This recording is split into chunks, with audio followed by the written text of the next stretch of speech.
Well, hello there, Ashley. What's happening? Missed you yesterday. I had another good day yesterday. People were in here and they were talking to me, and you missed it all. Ain't that a shame? So, on my way home today, today's Tuesday. Yeah. You got what? You got your coffee maker. All right. Well, that's good. I like my coffee maker because it makes coffee. I drink the good shit though. I drink that Death Wish coffee, I like the Black Rifle too, but it ain't as good as the Death Wish coffee. Death Wish is the shit. I really don't like running the air conditioner in this truck, but I think I'm going to today. It's a lot warmer than it was yesterday, that's for sure. Yep. So what are you up to other than getting your coffee maker?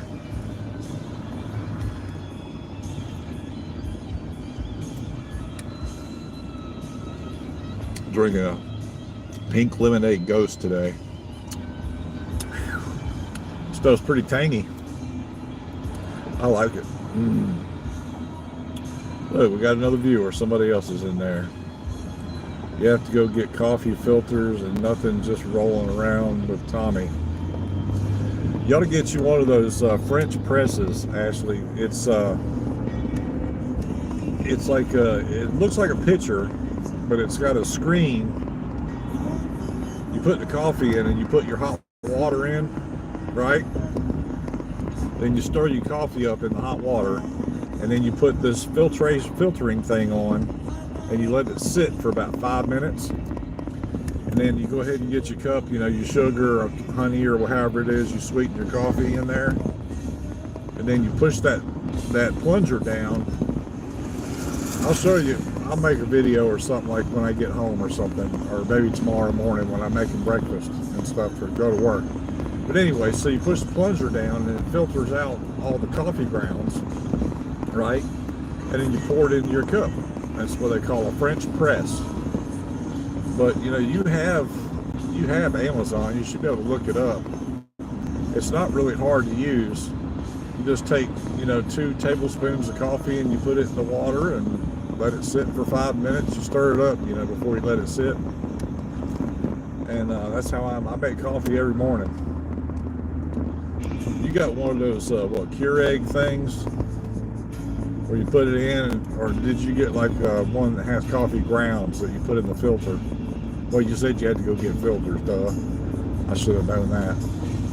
Anyway, but this one here, it doesn't use any filter. It uses a screen. It's got like on the bottom of it, of course, it's got a top, and then it's got like a long metal rod, and it's threaded. And it's got like a back plate that has that's open, and then it has a screen, and then it has a bottom plate that has that's open, and you put the screen in between. Well, the screen is a little bit bigger than the press. You just got a regular coffee maker, okay? So then, when you press the coffee, it presses the filter, or it filters the grounds to the bottom. And then that way, when you pour the water, there's no grounds in it. It's a pretty neat little process. I enjoy using it. The good thing is that all you have to have is hot water. You don't need to plug it in. You know what I mean? Good shit. I'll roll my windows up here. Open? Yeah, no, I can't read. I can't read if I leave it open. Well, maybe. Yeah, there we go. Open the sunroof. It actually opens up, so the wind will come down, but it makes a terrible noise. I can't stand that noise. So I decided to go home a long way today. I'm going to go home and play on my virtual reality machine, mask, whatever it is, my Oculus. Let's see, who's that? Michael, yo! What's happening? I give people shout outs. I don't mind. A lot of people don't like to do that. You know, they require you to get a shout out. They require you to, you know, subscribe and like and all that bullshit. I don't really care about all that. So if you want a shout out, I'll give you a shout out. Yeah, that did say Michael. Yeah, that says Michael. I'm sorry, I can't really see my phone really well with these dark glasses on. So if I mispronounce your name or miss you altogether, I'm sorry. Or if you type something and I don't read it, it's not because I can't. Well, it is because I can. It's not because I don't want to. I might, if I go to a stoplight or something, I stop, then I'll be able to look down and read. But other than that, no. Anyway, so, excuse me. So I think I've made a decision to sell my motorcycle. I've got a 2019 Harley Davidson Iron 883 Sportster that I bought brand new about 6 years ago. I bought it. See, I bought it in 2019 because it was right before the big bad virus. And I don't ride a whole lot. The only reason I bought the motorcycle was because my dad had a three-wheeler, and he was like, hey, you know, for your birthday, let's go get you a motorcycle. But I thought he was going to buy it for me, but he didn't. I ended up making payments on it. He just made the down payment. And so I've been paying on it this whole time. Well, when I first got it, I had membership. Donovan Valentine. What's happened? Am I a hippie? Well, I guess I'm not really a hippie. I'm Generation X, if that tells you anything. I'm more of a metalhead hoodlum than a hippie, but I'll take it. Yeah, you too, huh? You're right on. I hear you. Yeah, I got that look going on. I usually don't wear a hat. I've got really long hair under here. I just tuck it all up because it's really hard for me to look through my hair, you know, when I'm trying to talk to people and stuff. So I don't wear it all the time. But anyway, so I bought this motorcycle, and I had when you bought the motorcycle from this dealership I went to, you got a 1-year membership to the HOG Club, which is the Harley Owners Group. And Harley's owner group, they do like toy runs, and they do veteran rides, and you know, they do, you know, like extracurricular rides and stuff as a group. So like for the first year, it was really cool. You know, I always had somebody to ride with. Well, when the second year came around, you know, of course it was a big bad C word, and so I didn't ride a whole lot. And my dad had surgery. He had a liver replacement, and then he needed a new kidney, but they actually added one because for them at his age to add to give him a liver transplant and to add a kidney, his recovery time would have been really bad. So they just added one. But anyway, so he got to talking to his doctor. You don't seem like a Trumper, though. I'm not going to get into politics. Anyway, so I about probably 6 months after he had his surgery, he was told by his doctor not to ride anymore, you know, because the vibration wouldn't be good for the new liver and the kidney, especially since he didn't get another kidney. They just added one. So he ended up selling his three-wheeler. So here I am stuck with this motorcycle, you know, and the whole intention for me buying this thing in the first place was for me to, you know, ride with my dad, because that was so, you know, I grew up without him. So it would have been cool to be able to ride with him and stuff. You don't seem like always keep my hair up. Yeah, I don't blame you, Donovan. I do the same thing. But anyway, so he sold his three-wheeler back to the dealership. So, you know, like for, you know, the past 5 years here, I've been paying on this motorcycle, and I've ridden it a few times, but I'm never on it more than about, you know, an hour, maybe 2 hours at the most. And I pretty much ride the same route all the time. But about a year and a half ago, I guess. It was like August or September. I was on a side road, kind of like a service road behind a shopping center, and was going to an ATM. And where I needed to turn in, somebody was turning out, but when they turned out, they cut it real sharp, and they pulled right in my lane. And if I had not laid my bike down, I would have hit them head on, pretty much. So, you know, I was only doing about 5 or 10 miles an hour, but that was just enough to scare me. You know, I always made, like, I've been on dirt bikes and four-wheelers all my life, pretty much. And when you fall on dirt, you know, that's pretty forgiving. And pavement's not very forgiving. And I got scarred up pretty good. My left knee was you know, scarred up pretty good. And then my hands, where I hit the ground, and then both of my elbows. And it put a dent in the tank, and, you know, scraped my exhaust a little bit, my foot peg, my front brake handle, and one of the instruments, I guess it's the master cylinder for the brake on the front.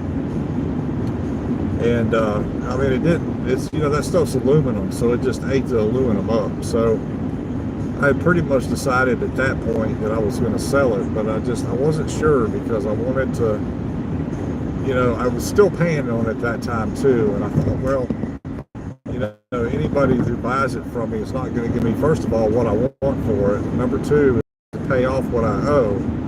So I decided to go ahead and pay off the bike. So I paid it off in February. It was February of this year I paid it off.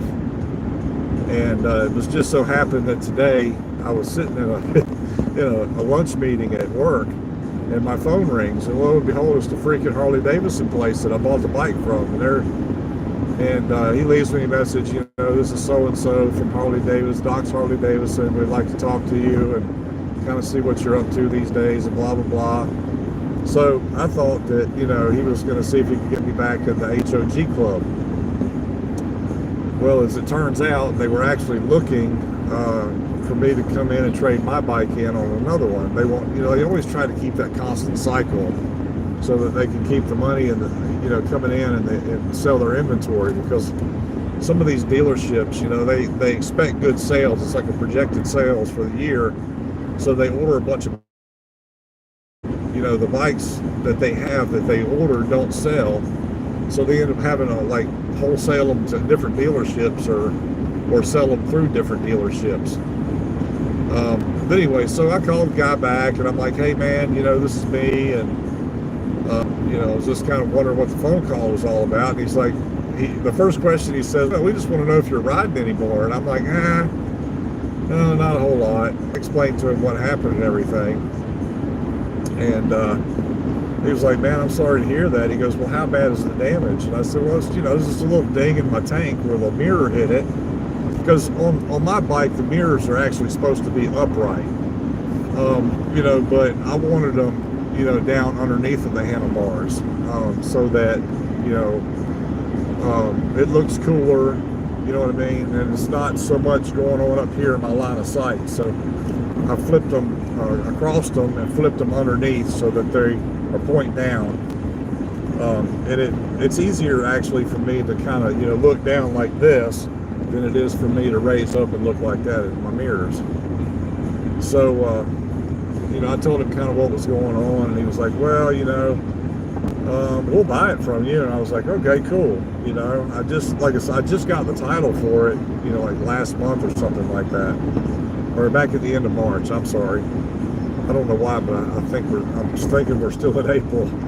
But anyway, so I talked to him. I told him I'd either bring it by, you know, sometime this week, or if I didn't come this week, I come Saturday. But hell, I work 6 o'clock a.m. to 2:30 p.m., which is a really good shift.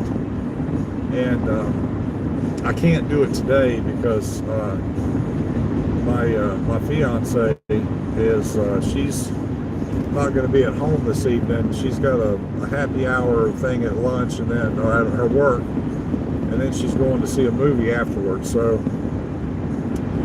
today's not a good day. So I'm going to take it up there tomorrow Now, I don't know if I'll actually sell it tomorrow.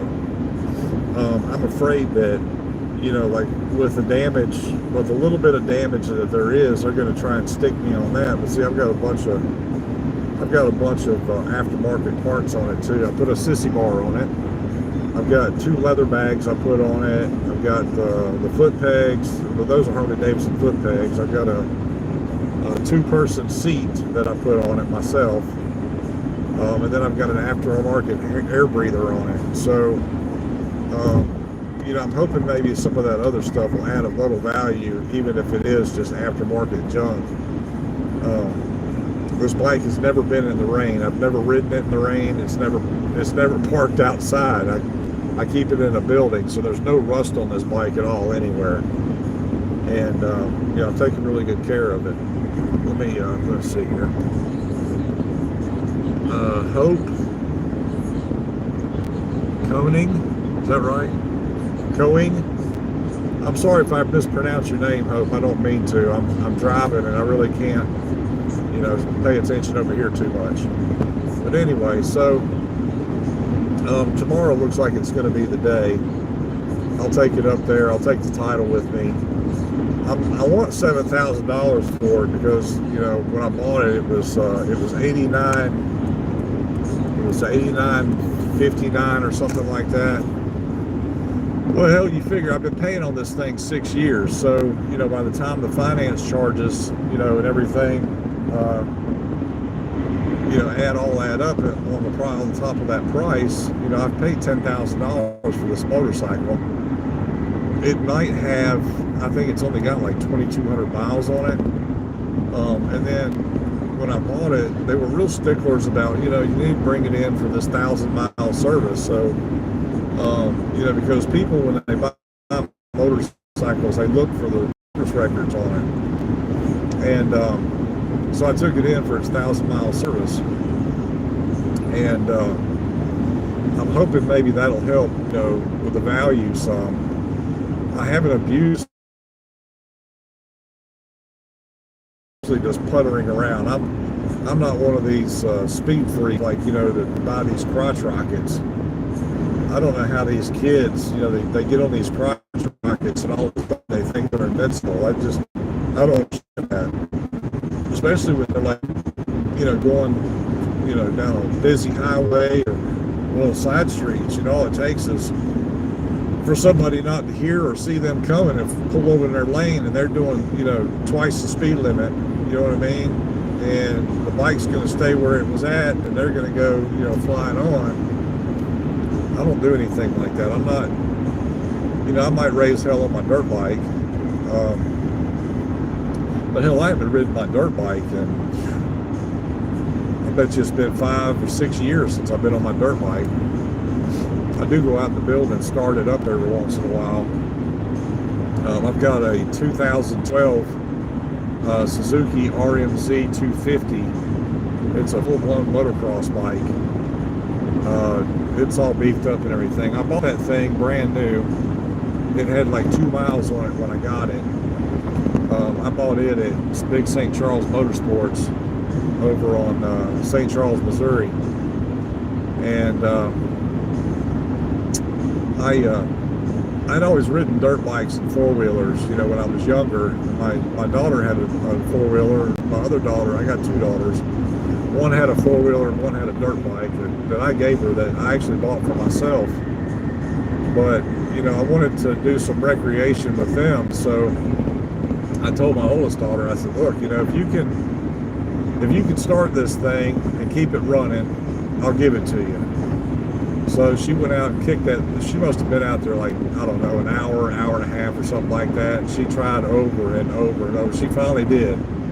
She was finally able to start it, put it in neutral, and keep it running. So that was awesome.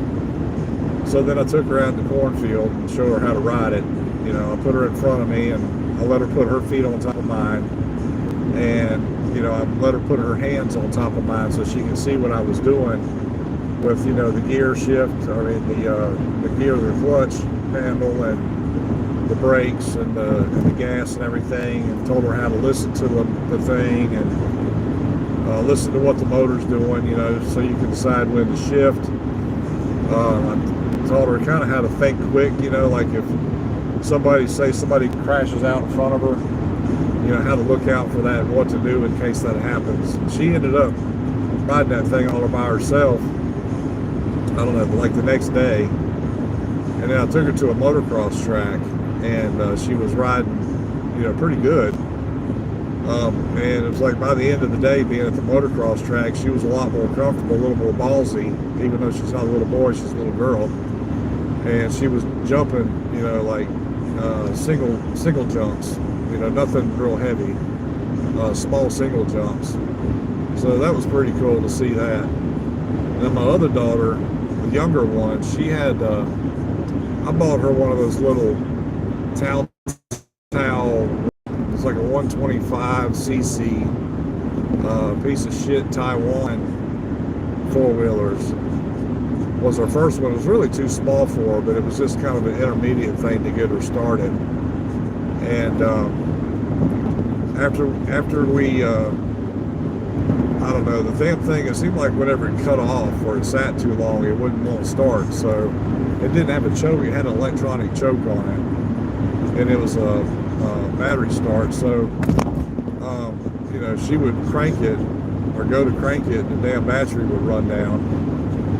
So we ended up selling that one. I sold it to a friend of ours for a couple $100, I think it was. And then I bought the younger girl another one, a bigger one, and it was a 125 as well.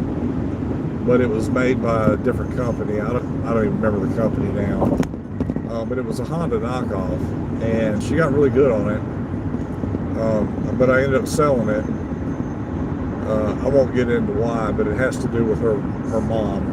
That's basically every dirt bike I ever had, while I was married, I had to sell at one point or another because it was a financial thing.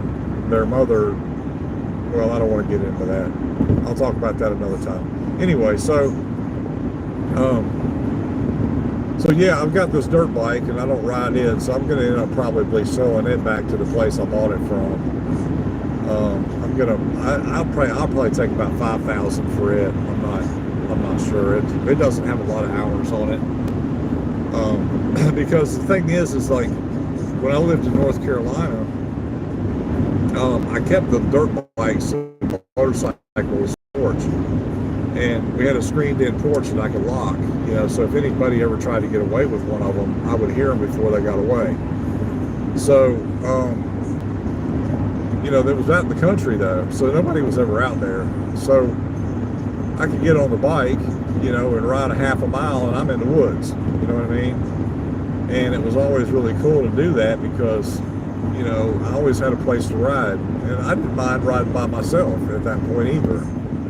And then, on a special occasion or, something, we would go to giant motocross parks like Brushy Mountain or Carolina Adventure World or TNA Motocross Park or something like that. So it was always pretty cool. Let's see, who's that? Chance Hicks. Hey, Chance, how you doing today? I recognize you from yesterday. How's it going?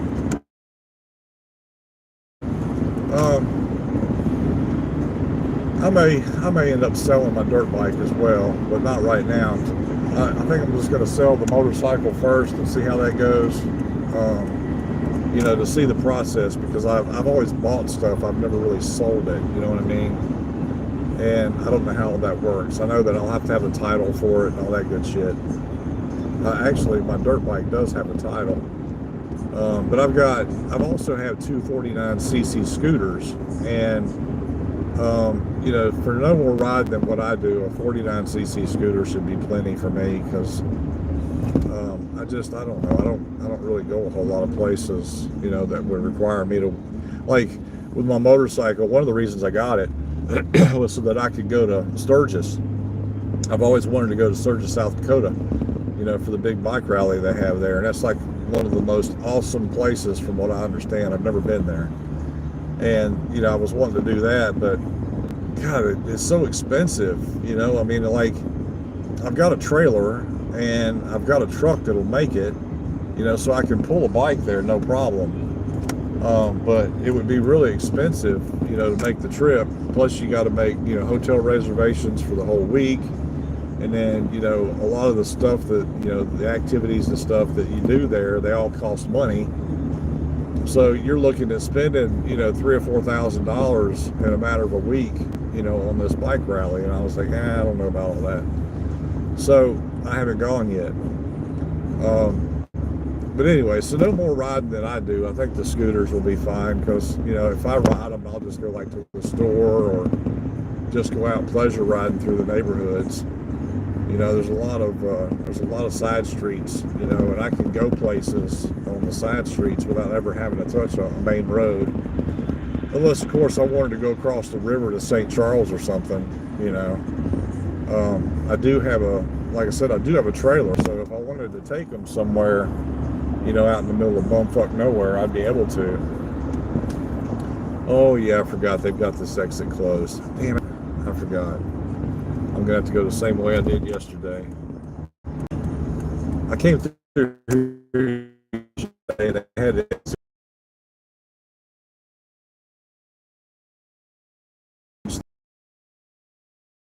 over the road that goes under it, the overpasses. It's got some damage on it. I think a truck that was too tall tried to go under it and messed up pretty good. But anyway, so I'll just continue to ride those scooters for now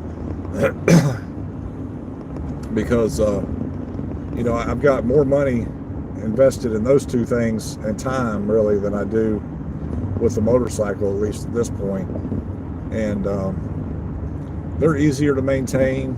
You can't let them sit too long. That's the only thing I don't like about the size of the carburetor. You can't let them sit too long or they get gummed up. All right, okay, I'm going to stoplight. Let's see. I'm doing all right, Chance. How about yourself? It's good to see you today. Thanks for stopping in yesterday, by the way. I don't know if you're there or if Ashley's still there. But anyway, I'm answering you, Chance. It's good to see you. I don't know, Coning. Oh, that was Hope Coing. I think I've seen Hope Coing in there before. What's up, dang, she says. Wyatt Hartong. Please help what? Help me. Help you what? I don't know what you're trying me to help you with. Romaine by French. Hi, French. Oh, I'm not French, but thanks for stopping in anyway. Oh, you're French. Okay. I don't know if any of these people are actually still watching me or not. I think maybe I was rambling on about motorcycles and stuff. I may have just not been very interesting to people. But I'm finally getting to the point to where I can talk about things and people at least hang around for a little bit anyway. But as I said, if you want a shout out when you get on, I'll give you a shout out. It's no big deal. I don't require you to like my feed, and I don't require you to subscribe in order to give you a shout out. So that's something new. A lot of these people that have channels do that. They're like, well, I'll give you a shout out if you do this or if you do that. I don't really care. I'm not. If I was getting monetized for what I do, I might, consider, asking people to take a few more seconds of their day to double tap the screen or to hit the subscribe button, whether it's down there or up there. But I don't. And, if I go to somebody's feed and I like what they're talking about and they seem like a pretty cool person or, whatever, I'll subscribe to their channel because it gives me more of a variety of people, to look at during the day, like at break and whatever, lunchtime. I get on here and I go through like short videos and long videos. I go through live feeds, and the more people that the more possibility I'll have of listening to somebody that I'm interested in. But if not, then I don't, it was really hard for me kind of get started doing this because I could never really figure out like when to do it. this time slot seems to be pretty good, you know, around the same time, like 2:30. I get on, and then I'm on till about 3:15, kind of depending on which way I go home. I love you, Daddy. I'm about to head off. Okay. Well, good to see you, Ashley. I'm glad you stopped in. Thanks for stopping in today. It's good to see you as always, and I love you too. But anyway, I'll look up. I got nobody looking at me right now. Oh well. So anyway, Chance Hicks and Hope Koeing, Koeing or something. Hello, you guys. Whatever. Oh, I got another viewer in there. So anyway, I was talking about motorcycles and stuff like that. So this will be easy for me to put a subject in when I go to make this live feed public, because pretty much I've spent the whole time talking about motorcycles and dirt bikes and four-wheelers and stuff like that. Hello, viewers. What's happening? Good to see you in there. And just to let you guys know, for everybody who hasn't subscribed or has subscribed, I'm sorry, I do appreciate your subscriptions, and I do appreciate you liking my feed. That helps me, you know, like on the algorithms, it puts me ahead of others that might be doing live feeds, which is really cool, because I kind of like it when I get a lot of views. I'm not really, you know, like I said before many times, if you've ever seen any of my other live feeds, I don't make any money off of this, and it really doesn't bother me not to. I just, you know, like seeing like different parts of the world where people are from. I've had people from Switzerland. The other day I had a lady from Ireland. I know a couple of the younger people that watch me from time to time are in the UK, which there's like 6 hours difference between their time and our time here in the US. So it's really cool when they jump on and talk to me, or at least say hello. And that's what I would want from people. You know, if you're going to stop on my channel, I'd like for people to at least say hello. You know, if nothing else, that would help me out and let me know that I am actually reaching people. But anyway, this has been a pretty good feed so far today. Talked a lot about motorcycles and something that happened to me on my. I've got a Harley Davidson, and something happened to me on my Harley that kind of really took my love for riding and destroyed it. Really, I do love to ride motorcycles, but I think I'm much safer in the woods, you know, with a dirt bike, because first of all, if I fuck up and I hit a tree, or you know, or a puddle that's, you know, deeper than I think it is, or if I, you know, try to go through a creek and I fall over because I'm stuck or anything like that, that's my fault, you know. But when I'm out on the road, you know, going anywhere from, you know, like 10 miles an hour to 60 or 70 miles an hour on the interstate,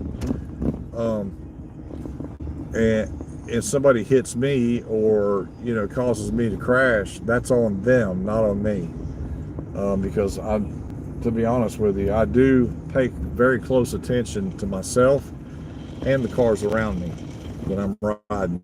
I'm an extra safe driver, but you know, those special people, you know, because like in Missouri, we've got the recreational pot use now here. So not only are people riding around, you know, on their cell phones, they're on their cell phones and they're stoned.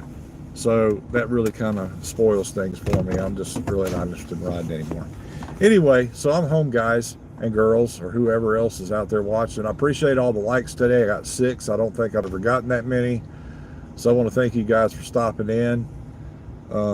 Stop in again. I'm usually on about the same time, between 2:30 Central Time and 3 o'clock Central Time. That would be, let's see, 3:30 on the East Coast to be 12:30 on the West Coast. And if you're in the Denver area, it would be 1:30 or something like that. Anyway, You guys take it easy. I'm sorry to like bug out on you guys. I got 2 viewers out there, and I know you just got here. I'll tell you what, if you want to give me, I'll give you a quick shout out. If you want to type just type hello or something, I'll give you a shout out. No? Okay. All right, guys, take it easy. Peace as always. Y'all take care of each other and be good, and I'll see you soon. Bye.